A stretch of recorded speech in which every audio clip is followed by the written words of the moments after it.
Hey motorcycle fans, I'm Larry Huffman, and this is the Blackwater 100 video. Along with Buddy Little and four-time Blackwater champion Mark Hyde, we're going to bring you the following home video entertainment made possible by Scott USA, manufacturers of high-performance motorcycle racing goggles and fashionable eyewear. Scott USA, the difference is clear.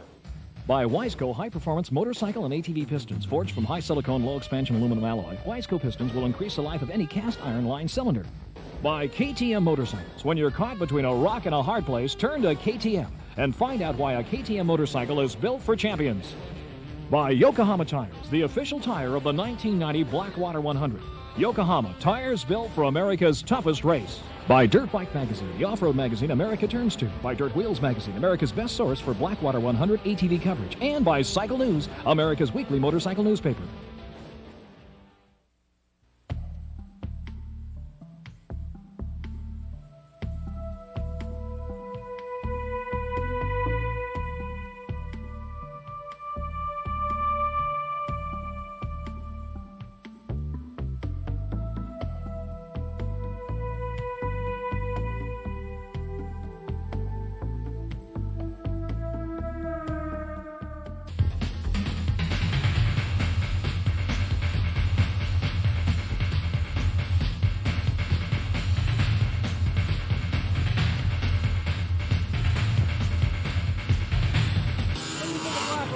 I think it's great.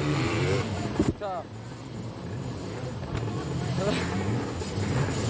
Where else can you have this much fun? Yeah. Welcome to the 16th annual Blackwater 100. I'm Bud Little, and this is America's toughest motorcycle and ATV race. Each year on Father's Day weekend, thousands of off-road enthusiasts converge on the small community of Davis, West Virginia to witness 2 days of competition on some of the most difficult and challenging terrain that this country has to offer. For the participants, the sponsors, and the fans of 2- and 4-wheel racing, Canaan Valley is the place to be on the third weekend of every June. For the past 16 years, the town of Davis has opened its arms and its streets to the thousands of participants and their families for what has become an American racing classic. Go ahead. With me is the winningest rider in Blackwater history, 4-time champion Mark Hyde. Preparations can begin days, even weeks before a race like this, which lasts 2 hours for the ATVs and covers a distance of 100 miles for the motorcycles. The most necessary preparation may be waterproofing, because the Blackwater is infamous for its bottomless swamps and water crossings. Just finishing this event is an accomplishment in itself. Saturday morning is the busiest time for the MPs as the influx of visitors to the area hits peak level. As part of the 1990 AMA Wiseco Yokohama Yamaha Grand National Cross Country Championship Series, the event will host the fastest and most successful racers in the off-road world. As the teams go through the pre-race ritual of last-minute preparation for the long and demanding event, the spectators pick out their vantage points in and around Davis. The town's businesses do their best to make sure that everyone has a great stay in Davis. The Blackwater 100 weekend is the most prosperous time of the year for the community merchants. Among first of orders of business for the event itself is the registration of all competitors and the drawing of starting positions. Another necessary task is transporting the numerous track personnel to their locations along the race course's 20-mile routes.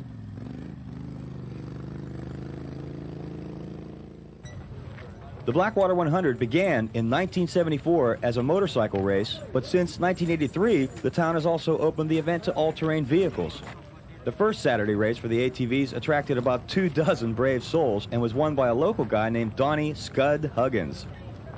Since that time, the event has grown to the point where the ATV race rivals the bikes in numbers and popularity. Nearly 500 competitors take to the streets on Saturday afternoons for their chance to ride the famed Blackwater 100 course. ATV publications like Dirt Wheels and 3- and 4-wheel Action helped in the growth of this event after their editors traveled from California to participate and wrote rave reviews about their adventures.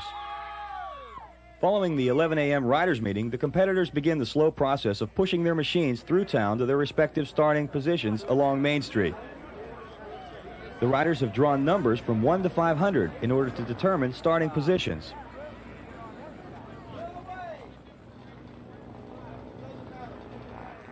The signal is finally given at 1 o'clock. Riders, start your engines.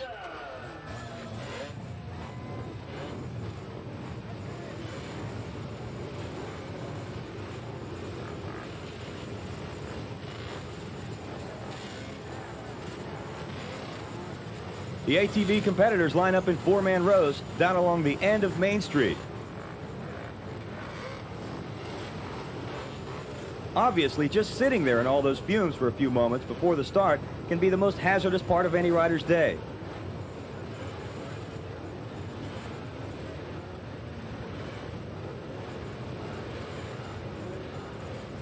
The start works simple enough. The riders wait on referee Russ Bennett to throw the green flag, signaling their time to begin the race.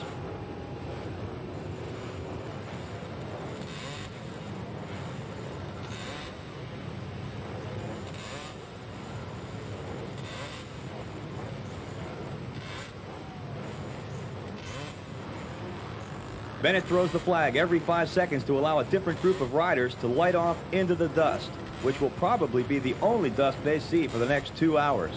Well-known woods pilot Teddy Trey explains what the race is like. It's rocky, it's a little bit of mud, a couple uphills seem pretty mild. It's going to be really a test of endurance rather than a test of endurance with the bike and the man, rather than just going out there and thrashing around and being the fastest rider. The dust and the pavement last for just a few yards. Then the riders encounter their first bottleneck.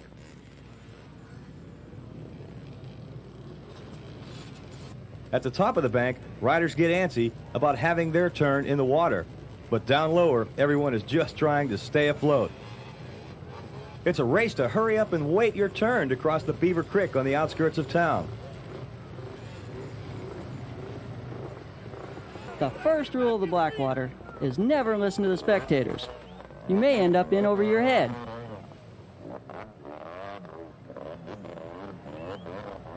Part of the Blackwater lore is that thousands of spectators come just to be entertained at the riders' expense. Further up the trail, the front runners are making their way into the spacious Canaan Valley, where most of the racing takes place. The early leader is Pennsylvania's Chuck DeLulo, runner-up in last year's cross-country series. DeLulo is a veteran of the Blackwater 100 and knows that the spectators can be as much an obstacle as any of the course's mud holes and creek crossings. While DeLulo zigzags his way through the early stages of the race on his Weisco-equipped Brockway Honda 4Trax 250, Indiana's Bob Sloan comes into the picture. Sloan is a defending Grand National champion in the cross-country series and is known for his aggressiveness. He makes it through this section with a little help from his friends.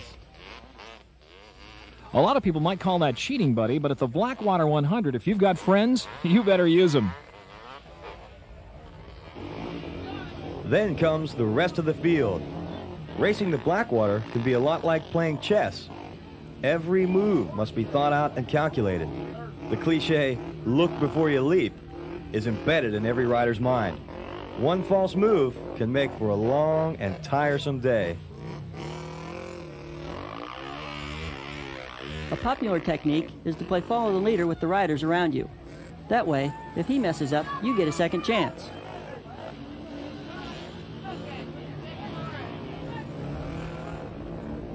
If it looks like these riders are going around in circles, it's because they are.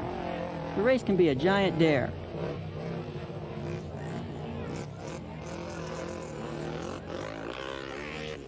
You go first. No, you go first. Exactly, Mark. It's the rider who gets up enough guts to take the risk to find the quickest but least muddiest line through this portion of the track, and that sets the standard for the other riders close behind. And this is why the experts say bravery and the ability to make a quick and good decision is what makes a Blackwater champion. Back to that first rule of thumb.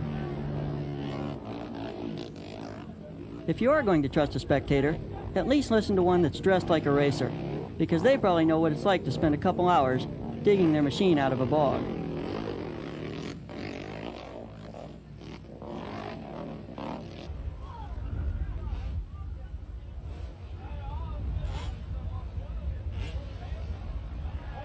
And don't be afraid to second guess yourself and back out of a situation. Reverse sure comes in handy in a race like this. That's right, as long as you don't back up into a mud bog. At the Blackwater, mud bogs can turn up in the most unexpected places. This guy asks for help, but then he can't make up his mind who to listen to. After circling around once, he gets a closer look at this fan's eyes and decides that this is a person he can trust.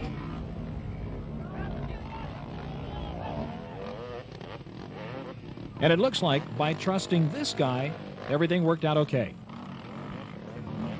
What's good for the goose is good for the gander, and everybody follows suit. And it's a good thing that somebody made that first decision to lead everyone else through, because who knows how long these guys would continue running around in circles waiting for the other guy to make the first move. So it's through the muck and mud they ride. But as you can see, it's already starting to break down. A new route across will have to be found. And Bud, it looks to me like this line through is just a little bit messier, which goes to prove that there are no clean lines through the Blackwater. One more thing about spectators. No matter how they're dressed, never, never trust one with a camera. Can you imagine riding your first Blackwater, and as your reward for trying, you end up as a poster on this guy's bedroom wall of Blackwater memories? Traction is a big part of this race. Someone pulling on the front end while you put your weight on the back is usually the best way out of a jam. However, you don't want to get too far back. Wow, that's called a Blackwater backflip. Scenes like these are why thousands of people travel from all over the country to witness firsthand some of the muddiest mud bog mania ever. This guy is determined to gas his way out of trouble. And with a little help from his newfound friends, he breaks through. Hey, can't someone tell him it's okay to let go of the bike just for a second? Now, it looks to me like this guy is just hopping into this mud bog to take a mud bath. Hey, Mom, where's the soap? Riders may not want to ask for directions, but a helping hand is always welcome, and most times a necessity. You can tell the more seasoned fans by the way they help extract riders from the mud. Working from the front, veteran fans will form a human chain to help a rider through.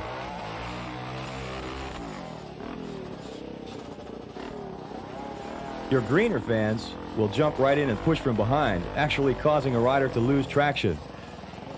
I just love this. This little boy gets up the nerve to help add a little traction to this situation, and just look at the result. Mud mixed with a lot of water. Yes, mission accomplished. Now comes the real work. Hey, Mom, time to do the laundry. Now, wouldn't this make a good detergent ad?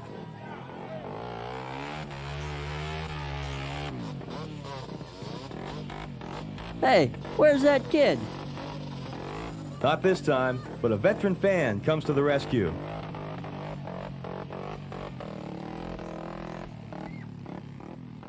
You can also tell the experienced fan by his attire.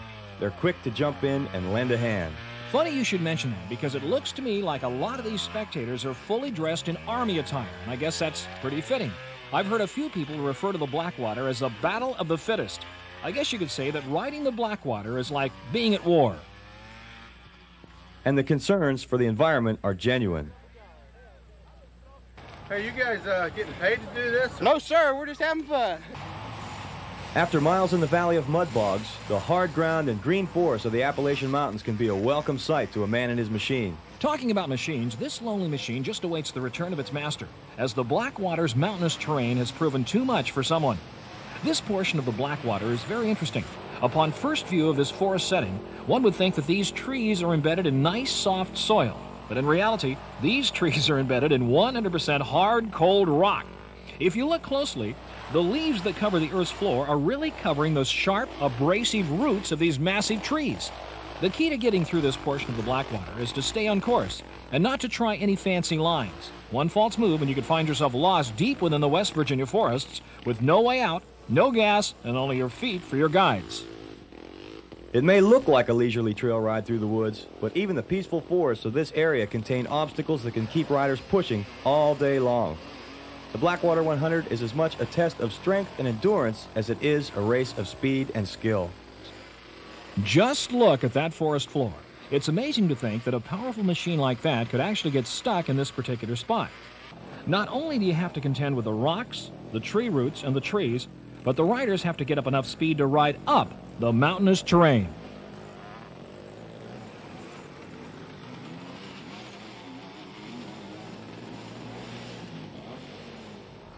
Just past the halfway mark on the course, the arrows point the riders into the infamous Moon Rocks, a section of stones that run across the top of Hatfield Mountain and keep the riders occupied for over 1 mile of the race.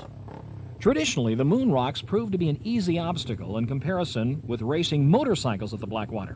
But if you're not careful, the Moon Rocks can present problems. Once you make it up the steep portion of the rock, it's pretty much easy sailing over the hill.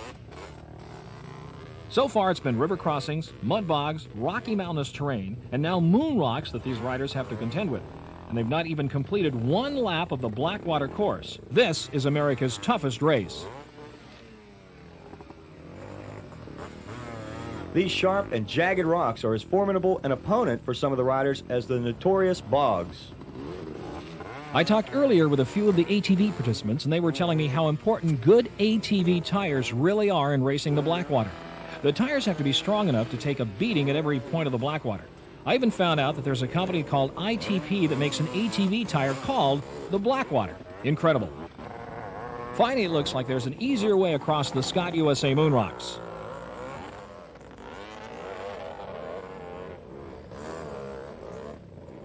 And just like the other parts of the course, following the other riders can be very important to your survival.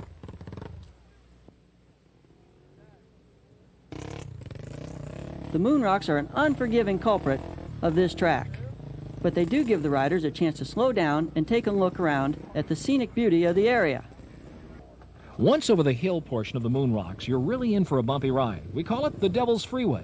Thousands of years in the making, the pure rock landscaping gives way to some beautiful wildflowers and some not-so-beautiful beat-up and dirty ATV racers.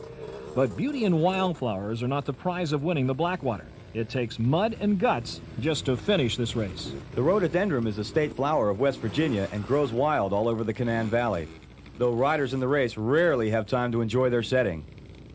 Hey, there's the guy we saw earlier with the American flag taped to his helmet. These helmet ornaments really help the riders' families to identify their brave dads, brothers, or children who's hiding deep beneath the coating of mud plastered to the clothing. Numbers don't work too well at the Blackwater. As the riders descend from the Moon Rocks and begin winding their way back towards town, they're about to encounter the most feared obstacle in off-road racing, the notorious Route 93 river crossing and its thousands of fans, known collectively as the Mud Fleas.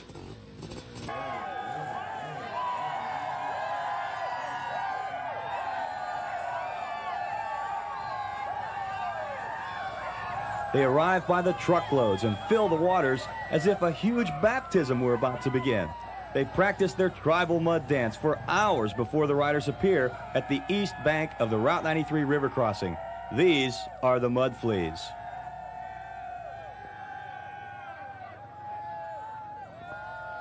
On the opposite bank of the water, a human wall forms that the riders must climb into. Actually, the Mud Fleas are there to help the participants in the race to make it up the slippery banks of the river's edge. The climb becomes a hands-on experience for riders and fans alike.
Many of the Mud Fleas have become so adept at helping the riders that they can catch a falling ATV in one hand and never even spill their beer. Three-wheelers were banned from competition by the American Motorcyclist Association a few years back. This guy snuck into the water for a few attempts at climbing the bank.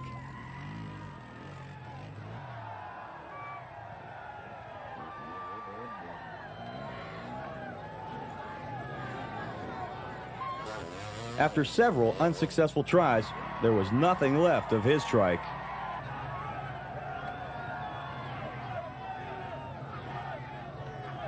Even though the mud fleas have a reputation for being just a little bit rowdy, most of the riders, myself included, would tell you without their help, you could never finish the Blackwater. Well, this portion of the Blackwater is by far my personal favorite.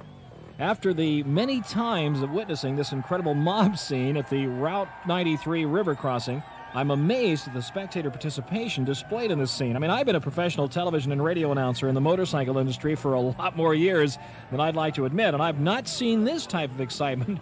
Well, I've rarely seen this type of excitement anywhere else in the world. And I would like to say that my hat is off to Dave and Rita Coombs and the Alpine Festival offices in Davis, West Virginia. They have made this Blackwater 100 ATV race the race it really is. And this is what they call unbelievable ATV racing excitement. As in any form of motorized racing, accidents do happen at the Blackwater 100. However, even with crashes like this, irritated eyes are the most common injury.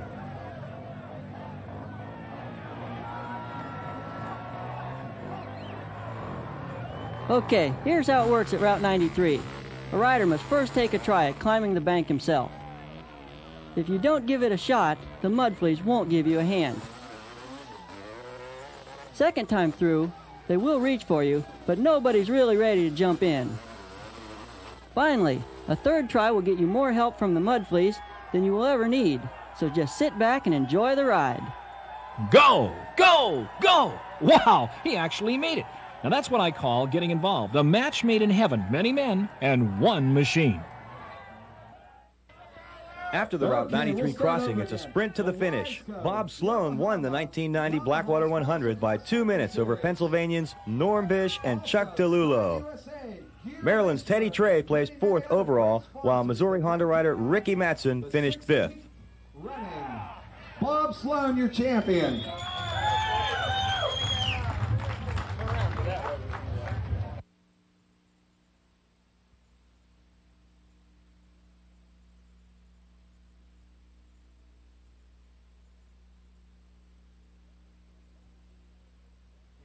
It's Father's Day morning, time for the Blackwater 100 motorcycle race. The riders' meeting has adjourned, and the streets are filled with riders and fans preparing for the 16th annual running of the bike race. The 1990 event will play host to nearly 500 competitors traveling from more than 30 states and Canada, and about 25,000 fans. The favorite at this year's event is 9-time Grand National Champion Ed Wojak. Well, you know, the Blackwater, the race is so tough, and there's so many different things out there that so much can happen. It's really hard to predict who's going to win, you know, because, you know, just a little bit of luck can give a guy 5 or 6 minute lead, you know. So, you know, I look to do well, though. I'd like to be top 5, top 10 in my class. I'd be happy with that. There's Wheel Sports' Wally Wilson, a teammate of mine at KTM, and a veteran of several Blackwater runs. And here's another KTM rider, Massachusetts' Tommy Norton. A lot of people will be passing out today for sure. Got to drink a lot of fluids. Anybody with a lot of water bottles is going to be in tough luck. How do you hope to finish? I want to get top 10. It's rocky. It's real technical. You know, the bogs are a factor, but this year not so much that. I think just the rocks and everything. Well, I hope to win. Number 1. Thank you. Thanks a lot. The bikes line up down the street 5 abreast, with the first 25 rows reserved for the expert class riders. California Desert star Larry Rossler has drawn the number 1 starting position and places his Kawasaki KX250 on the pole position next to the 125 KTM of relatively unknown Tom Norton. Just before the final countdown to takeoff begins, Rossler fouls a spark plug, killing his engine. He has just seconds to change the plug before 500 riders make their way into the first turn.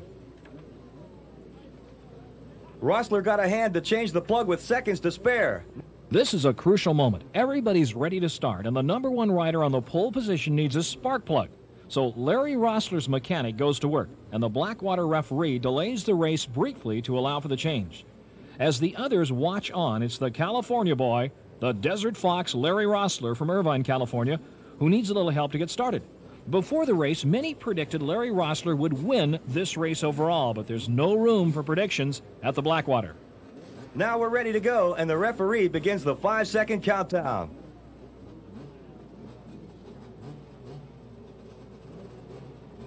And it's Rossler getting the jump on Norton and the number 12 bike of Ohio's Gary Roach.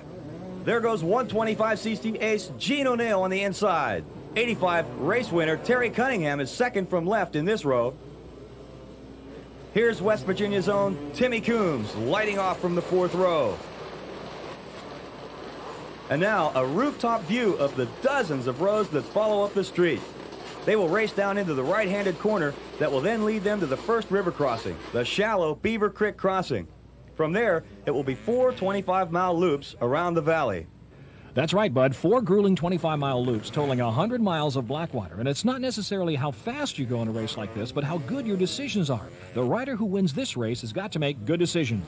And like the ATVs from the day before, they will have to wait their turn to take a shot at the first crowded bank that lies on the other side of the water. Buddy, it's a little easier to see the rivers the riders wait to cross the first river crossing, unlike yesterday's situation before the ATV riders tried to cross.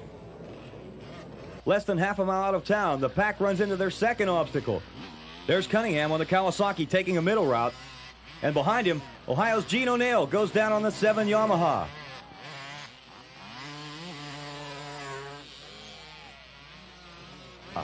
He barely makes it across the muck without sinking in. Here comes North Carolina's Steve McSwain on the number 28 KTM trying to make a pass on O'Neill. Number 4 is Tim Shepard, and a rider goes down. Can't tell who that is. Number 41 is Ohio Yamaha rider Jeff Russell, and there's Dave Fallis right behind him.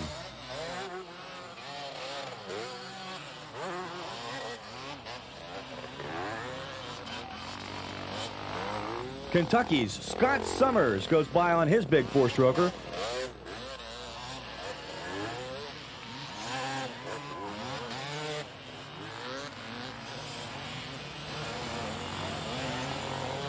Bjorn Hamrick and Jim Caliker take alternate lines around the side.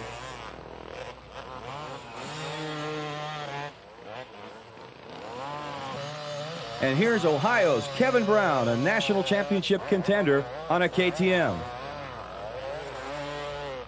That's rider number 231, Alan Bruto, Loretta Lynn's ranch manager, all the way from Hurricane Mills, Tennessee. It looks like this section of the racetrack has already begun to deteriorate. And here's Dirt Bike Magazine editor Ron Lawson finding a hot line right through the middle. Ron completed yesterday's ATV race and is trying to become the first rider ever to complete both the ATV and bike races on the same weekend.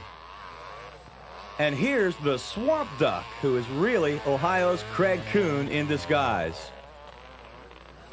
Once out of this section, the riders must wade across the Camp 70 ford the second time through the Blackwater River. After going through the muddy trenches, this second river crossing is a blessing in disguise. Number 1, you can wash some of that heavy mud off your bike. And number 2, you can get some cool relief from the summer's hot sun. There's one thing to watch out for in this particular river crossing. First, the large rocks hidden on the riverbed floor and the deep ruts that previous bikes created as they churn through the riverbed sand. Riders have to be careful in the water because one slip here can cause major damage. This guy's day is over. It sure is, Mark. Dropping that bike into the water like that can cause lots of havoc. We catch up with the leaders again about 6 miles out of town. There's a surprising new leader now as Norton has overtaken Rossler. This is only the second ever Blackwater 100 for the New Englanders, but he's certainly riding like a pro. No 125cc motorcycle has ever led this late into the race, much less ever got close to winning. We'll see if Norton can snap the losing streak. Tommy Norton on a KTM, the official sponsor of this year's Blackwater 100. If Tommy Norton can pull this off, KTM will be ecstatic. Winning the Blackwater is a real statement about the quality of a motorcycle, and KTM is certainly a well-built bike.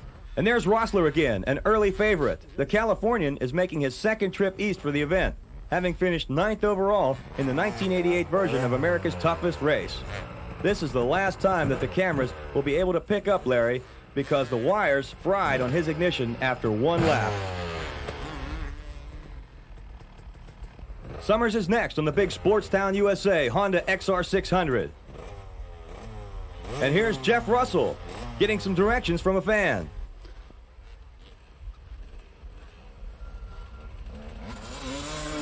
Whoa, careful there, JR.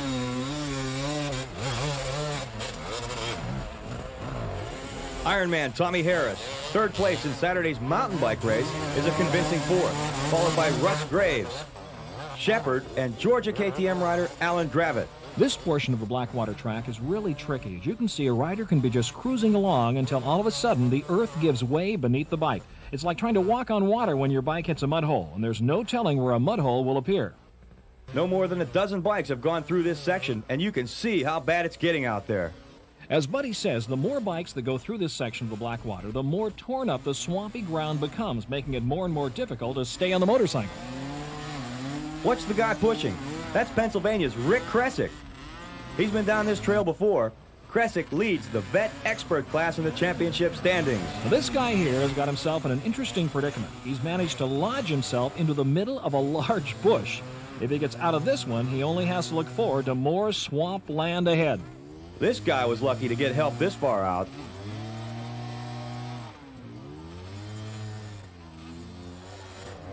And here's the swamp duck once again. He looks things over, drops down in. Go. Go. Go. You think he's going to make it, Mark? Of course, Bud. He's the swamp duck. Good call. The swamp duck's through. Other guys are having more trouble. Just when you think you've got it licked, the bog grabs you by the wheels again, and it's back to pushing. And pushing seems to be the smartest way to get through these mud ruts. Did you see how easy that one guy had it a little earlier? When stuck in mud, walk it out.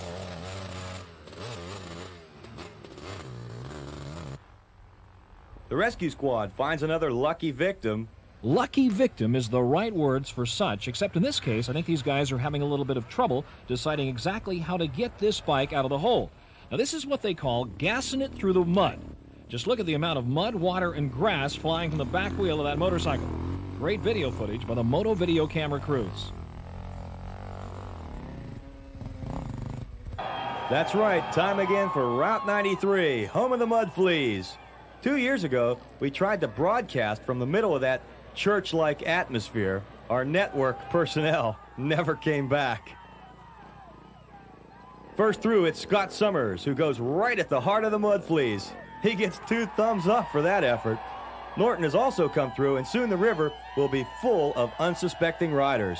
If these guys aren't pumped up for some serious partying tonight, then my name isn't Larry Huffman. This camera footage of the scene at Route 93 is some of the best ever videotaped. I've got to say that I don't envy any rider who would have to ride into this group of hungry-for-action mobsters.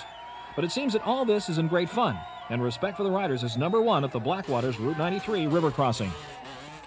The approach to this obstacle can be as treacherous as the bank on the other side. One false move, and it's over the bars, right in front of thousands of friends. This rider got pointed into a hole by the fans of the East Bank. Even with help, he's not very happy with the people that have duped him, so he's going to get even with the mud fleas over there.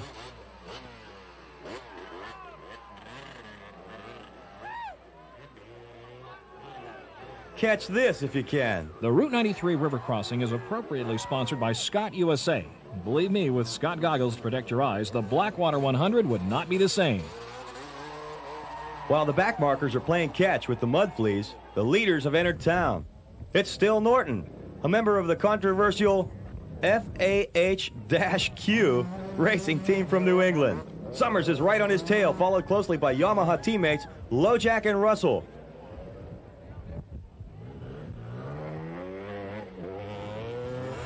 McSwain is next, followed by... Hey, that's me! There you go, Mark Hyde, 5th after the first lap. What was going through your mind after your first hour of Blackwater? I was just trying to hang in there, scout the course out, look over the bad spots. ride smart, and I was right with Ed Lojack, so as long as I figured I was with Ed, I was in good shape. You know, just hang back and let the others make the mistakes. Dirt Rider Magazine's Joe Columbero knows exactly what that feels like.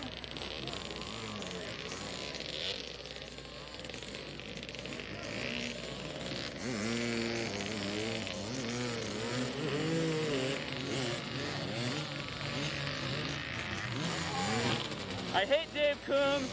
I hate Rita Coombs. This is a race from hell. Kids, don't try this at home. This race is for professional lunatics only. Yeah. So you're having a good time? Yeah, I'm actually having a ball. I've got a flat tire. I've been stuck in the mud like 5,000 times, but it's great. If I could just keep the bike running, I'd do fine. I gotta go. I'll see you later. Boy, that says it all. Speaking of magazine editors, the editors of Dirt Wheels and Dirt Bike magazines have been of major help in reporting the ins and the outs of the Blackwater 100 over the years. The producers of this video and the folks at Racer Productions would like to thank Dirt Bike, Dirt Wheels, and Cycle News for their support of the Blackwater. As the track deteriorates further, riders begin looking for any way possible across the bogs. Here's West Virginia's Spanky Z. He thinks he's found a hot line over a makeshift bridge. Spanky obviously forgot what Dave Coombs told everyone at the riders' meeting. What's that, Mark? Hey, if God had meant for them to be bridges at the Blackwater, he'd have built them himself.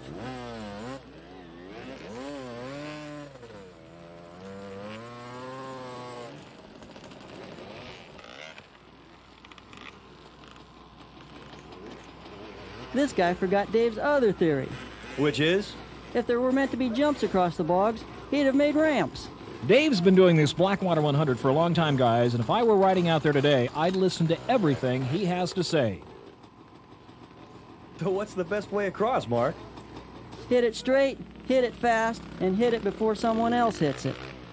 You can say that again, Mark, because the first one across won't have to worry about taking another line across in order to avoid the guy who tries it first.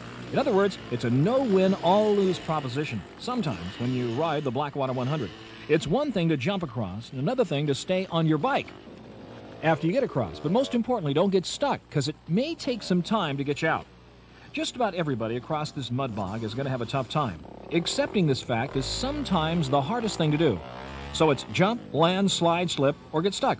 Then with lots of humility, accept the fact that this muddy situation is going to take lots of effort to get out of.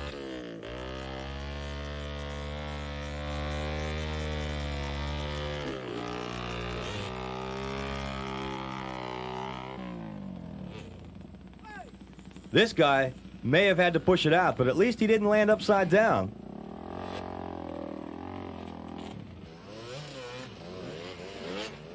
Here's a true veteran, Tom Harris, having no trouble whatsoever.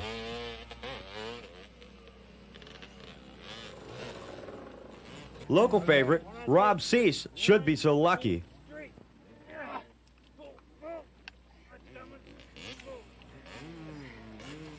Hey, that's Dave Coombs with a radio and an orange vest on. He never helped me out before. You probably have never been stuck like that. You want to bet? Meanwhile, back at Route 93, some riders are having trouble before they even get to the bank.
Let's check with Tim Cotter over in Davis for a race update. Here comes Summers. Summers into the pit area.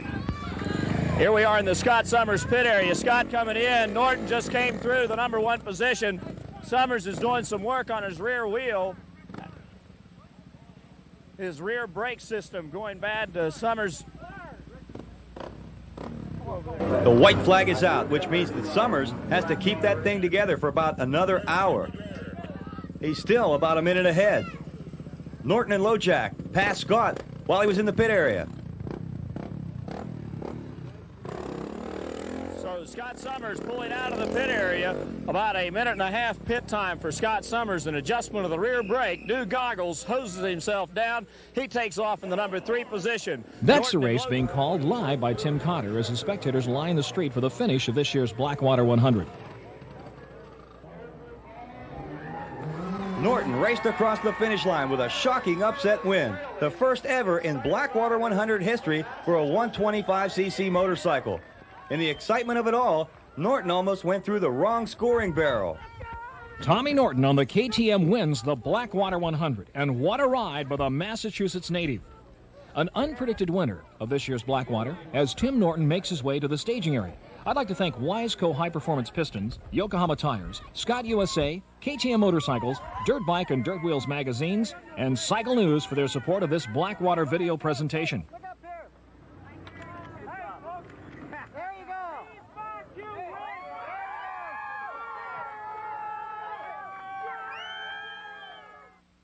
The results of this year's Blackwater race are as follows. KTM's Thomas Norton, he was first. KTM's Mark Hyde second. In third place, Yamaha's Tim Shepard. Finishing fourth, Honda's Scott Summers. Fifth, Yamaha's Frank Keegan. And sixth, KTM's Alan Gravitt and the other Blackwater finishers. For Buddy Little and Mark Hyde, I'm Larry Huffman signing off from the race portion of this Blackwater 100 video. See you next year.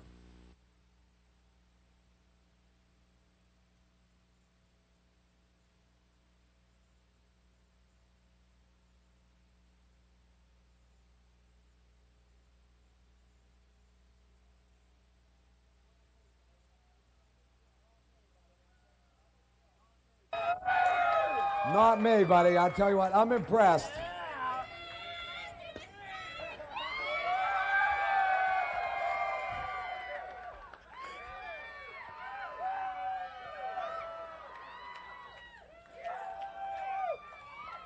And now, from the Alpine Festival, hopefully with a towel, this young lady is going to present you with your trophy, and Rod Bush is going to present you with something you might like almost as much.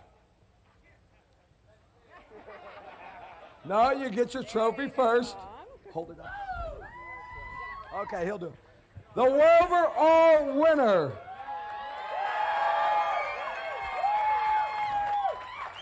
Also, this trophy goes out in memory of Anita Barker, the lady that helped put this all together for many, many years. Rod Bush, let me jump over here. Tom, on behalf of KTM America, I'd like to congratulate you on your great Blackwater 100 win. I'd also like to present you with a $1,000 check from KTM Contingency. It's back in my office. I'll send it to you, bud. Make sure I got your address. Congratulations. Hey, Rod, what I want to know. That's all right. Hey, next year at contract time, will you know who Tom Norton is? There'll be no question about that one. Amazing what winning a Blackwater will do for you, huh? If it would have been tougher, would we have switched spots here?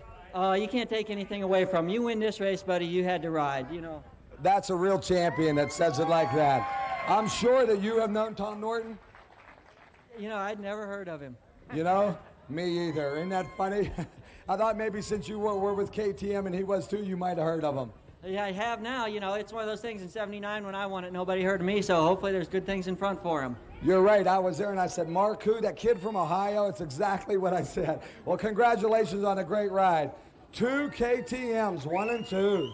Also, I would like to, thank Dave Coombs for putting on an excellent event, and Rod Bush, president of KTM, and Mike Rosso for all being here. You know, there's not too many presidents of motorcycle companies you see here on a day like today. That's no kidding. He didn't even give you a $1,000 check and you thanked him. Well, he shook my hand. Well, that's probably as good. Come on up here, Tim Shepard. This guy may not have won today, but with a third here, you're still the leader of our series. Yeah, I think so. That's what I was mainly doing, is just pushing, trying to stay ahead of JR and Eddie, and I seen Eddie on the hill broke, and that just gave me a lot of relief. Then I caught Marky in the bogs and passed him there, then made a few mistakes, and Mark got back around me, and that big mistake at 93. What happens out at 93? They was lined up, waiting to go in on the bank, and I just took and jumped in the mud and stuck her. And stuck her? You got it. little over anxious or what? Yeah, I knew Marky was coming, and I had to push, and I knew that he might have get me on the time, so I tried to make it up through the back, and I caught him through town, so we was kind of racing through town, which we shouldn't have been doing, but I didn't know. I thought we was going for the lead too. Well, how was it as far as your Blackwater memories go? It's fairly easy. I like the course, though. It was good, fast. I like fast courses, and the bike worked excellent. The tires, fantastic. And so another Blackwater 100 comes to a close. The valley will return to its usual serenity while the townspeople reminisce about those crazy dirt bikers. But in 1 year, they will all be back.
The beginnings of the Blackwater 100 were kind enough.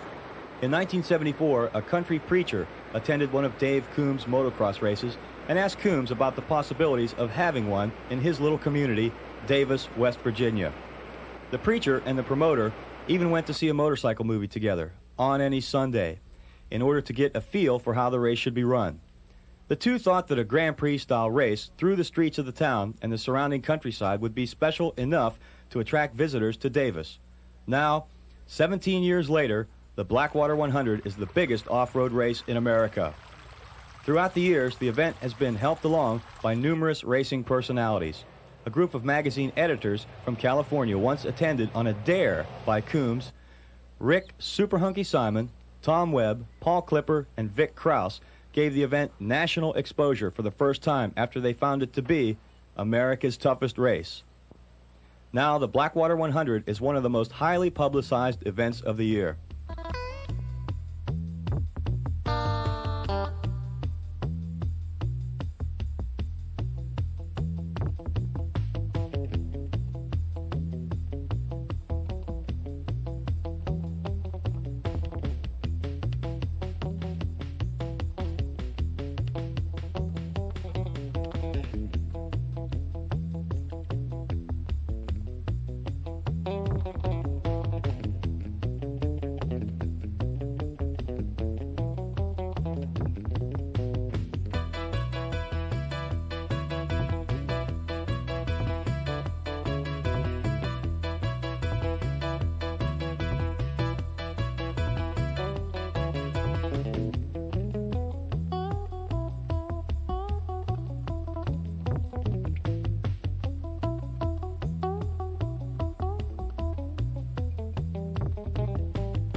The race continues in a large part due to the efforts of the Alpine Festival and the city of Davis, West Virginia.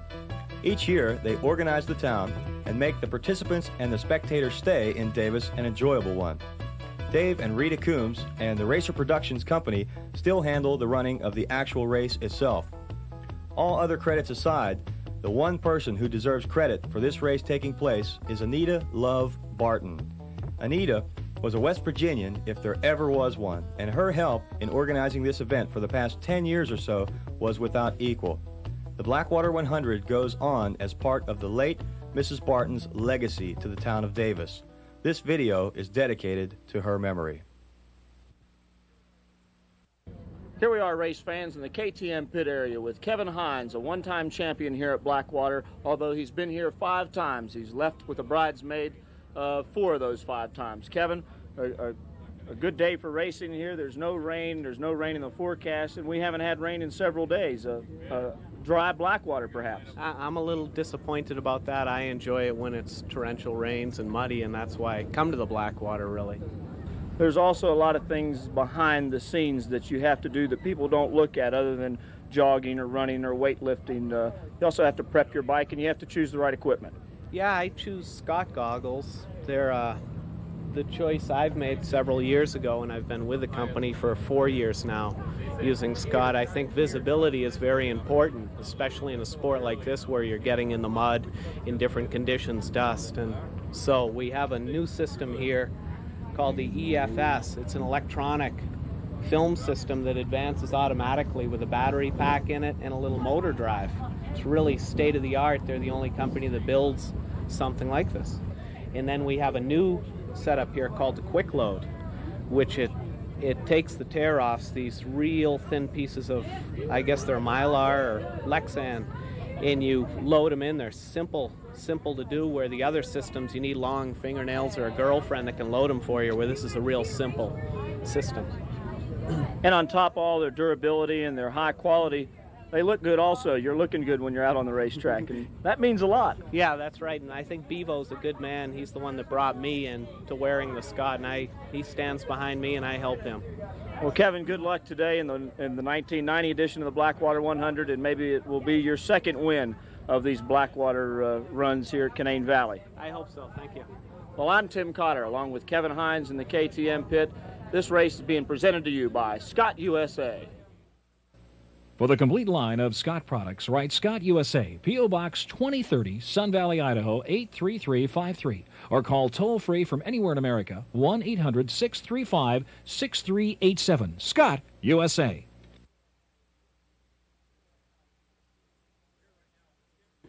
We're here right now with Tim Coombs, the winner of the 1988 Blackwater 100. Tim, of course, this is billed as the toughest race in America. How were you able to pull off that win in 1988, and how are you planning to do it here this year? Well, in '88, I was on an open bike, and I was riding with Wiseco pistons and basically a stock bike. This year, I'm riding a brand new open bike. Nothing is all stock except for an Olin shock and Wiseco pistons. When you get out there, you'll be riding fast, and then you'll be riding slow. You'll be riding through water and mud and everything, and your piston walls and everything will expand and contract. And with the Wiseco piston, it doesn't do that as much as regular pistons. They're a lot lighter. They have shorter wrist pins and everything in the middle of the bike, which is mostly all your weight. And with a Wiseco piston, and you're riding for 5 hours, you can't go wrong. So durability. When you mention the Wiseco piston, durability is a big factor in this really long 100-mile race. Of course. I wouldn't want to go out there with stock pistons and stuff. Well, it'd be all right, but why chance it, So the Wiseco piston is definitely a big advantage for you. Yes, it's pretty much shaped like a stock piston, but they've run that kind of stuff through flow benches and stuff, and they've got it set up to where it's your best bet. There's no way to go wrong with one. So the Wiseco piston is going to help you out here in your quest for a second Blackwater victory. I hope so. Well, we wish you the best of luck, Tim, and thanks for stopping by and talking with us. Thank you. Wiseco, 7201 Industrial Park Boulevard, Mentor, Ohio, 44060. Call them at 1-800-321-1364.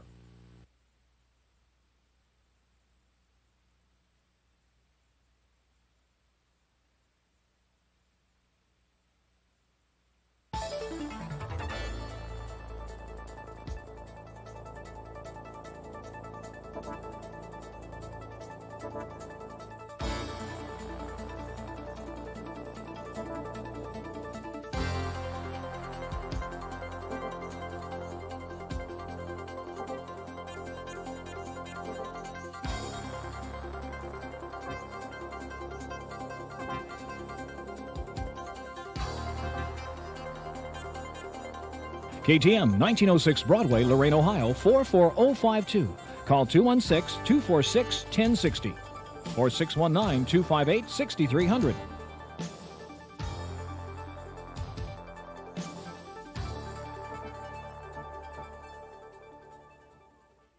On your Yamaha machine powered with some Yokohama rubber on it, had to give you some advantage, what you call the unfair advantage. You got it. It definitely held up all day.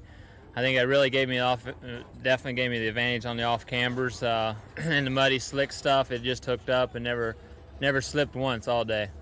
Coming off the start, as if you were on the motorcycle, what were your thoughts coming off the start and through the first river crossing? Main thing to do is just to make it through safe, get it up on the dry ground, keep it running, because it's a long time after that. You got 4 laps, it's a long race, so got to keep her dry. What's down the road for Tim Shepard and the Team Yamaha pit crew? Hopefully I want a couple more wins. I'm going to train hard. I don't get to train enough because I'm working, a lot of hours during the week, but I'm going to start training more, and there's nothing to say, but the bike's just excellent. I mean, it's just, you don't have to do anything to it. Just maintain it and put Yokohamas on it and go. Yokohama Tires, 50 Division Street East, Suite 200, Somersville, New Jersey, 08876. Call them toll-free, 1-800-678-9656.